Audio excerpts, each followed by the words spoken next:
महाराष्ट्रातील प्रत्येक अपडेट जाणून घेण्यासाठी आजच मेट्रो रायगडच्या सोशल मीडिया प्लॅटफॉर्मला लाईक, फॉलो आणि सबस्क्राइब करा. चित्र 2013 साली मी जिल्हा परिषदेचा सदस्य झालो होतो. 2017लाही जिल्हा परिषदचा सदस्य झालोय आणि 2026 ची ही निवडणूक येत्या 5 तारखेला आहे.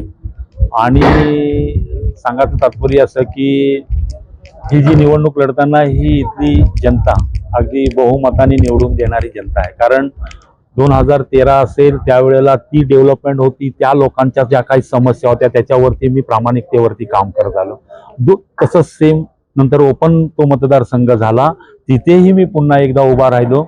तिथेही लोकांनी अगदी मनापासून त्याला शुभेच्छा देऊन निवडून आणण्याचं त्यांनी जनतेने केलेलं काम आहे.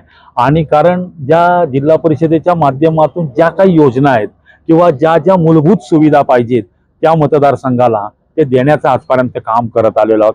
आणि मग त्याच्यामध्ये हॉस्पिटलाइज असेल किंवा कुठे ॲक्सिडेंट असेल, तवकेसारखे मोठे मोठे वादळ वारे वगैरे वादळ येऊन गेली, त्याच्यामध्ये अगदी लोकांपर्यंत जाऊन काम करण्याची प्रेरणा त्यांनी त्याला दिली होती आणि ते काम करत होतो.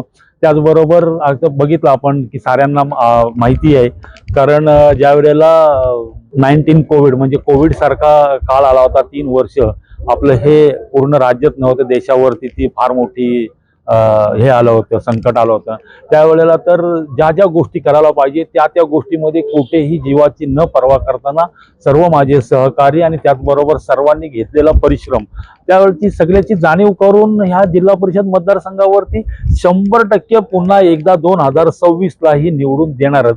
कारण त्याचं अजून एक सांगायचं झालं तर महाराष्ट्र राज्याचे उपमुख्यमंत्री आणि तत्कालीन मुख्यमंत्री त्यांनी केलेलं ह्या विधानसभेवरती अतिशय महत्त्वाचं काम केलेलं आहे. त्यांना लागणारं विकासात्मक निधी देण्याचं काम सन्माननीय दमदार आमदार म्हणजेच महेंद्र शेठजी दलवी साहेब यांनी ह्या विधानसभेवरती पहिल्यांदा एकदा निवडणूक जिंकले, दुसऱ्यांदा निवडणूक जिंकले.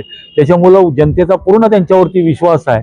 जे जे या अलिबाग तालुक्यामध्ये 7 उमेदवार दिलेले आहेत आमदार साहेबांनी, आज निवडणूक मागे फॉर्म घेण्याची प्रक्रिया आहे, पण 7 उमेदवार जर त्यांनी टाकले तर 7च्या 7 विश्वासाने निवडून येतील. कारण त्यांनी केलेलं काम आहे आणि त्यांच्याच पाठबळावरती आज मी शिवसेनेचा एक आवाज मतदारसंघातून उभा आहे. त्याच्यामुळे 100% निवडून येणार आहे, त्यात काही काडी मात्र शंका नाही. विजन काय आहे की आज जर बघितलं तर 2013, 2017 आणि 2026 त्या परिस्थितीनुसार जसं देश डेव्हलप होत चाललेला आहे किंवा महाराष्ट्र डेव्हलप होत चालले, तसा आमचा जिल्हाही डेव्हलप होत चाललेला आहे, अलिबाग तालुकाही डेव्हलप झाले.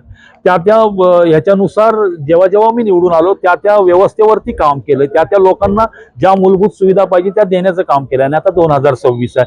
2026 मध्ये पुन्हा एकदा ज्या नवीन अलाइनमेंट येतंय शासनाच्या माध्यमातून किंवा वाढणारा इथे जो कचरा व्यवस्थापन असेल, लोकसंख्या वाढणारी असेल किंवा त्याला पाणी व्यवस्था आहे, ह्या मूलभूत सुविधा देण्यासाठी पुन्हा मी एकदा जिल्हा परिषदेचा सदस्य म्हणून आज मी फॉर्म भरलेला आहे आणि निवडणुकीच्या रिंगणात आहे. आणि 5 तारखेला जनता बहुमताने निवडून देईल हाही विश्वास आहे. कारण जनतेचा विश्वासावरतीच आजपर्यंत मी केलेलं काम. सभा वगैरे होतील, त्याच्यामध्ये घर टू घर प्रचाराला आजच सुरुवात करतोय. कारण आज फॉर्म मागे घेण्याचा आहे, त्याच्यामध्ये कोण मागे घेणार आहे, कोण थांबणार आहे, कशा पद्धतीने होणार आहे, आम्ही आमचं काम करत आहे. आज प्रचाराला खऱ्या अर्थाने आजपर्यंत भेटीगाठी घेऊन प्रत्येक मतदाराला किंवा प्रत्येकाच्या घरी जाऊन भेटीगाठी घेत आलो. आता खऱ्या अर्थाने घर टू घर करण्याचा आजपासून सुरुवात झाली. Subscribe now and press the bell icon. Never miss an update.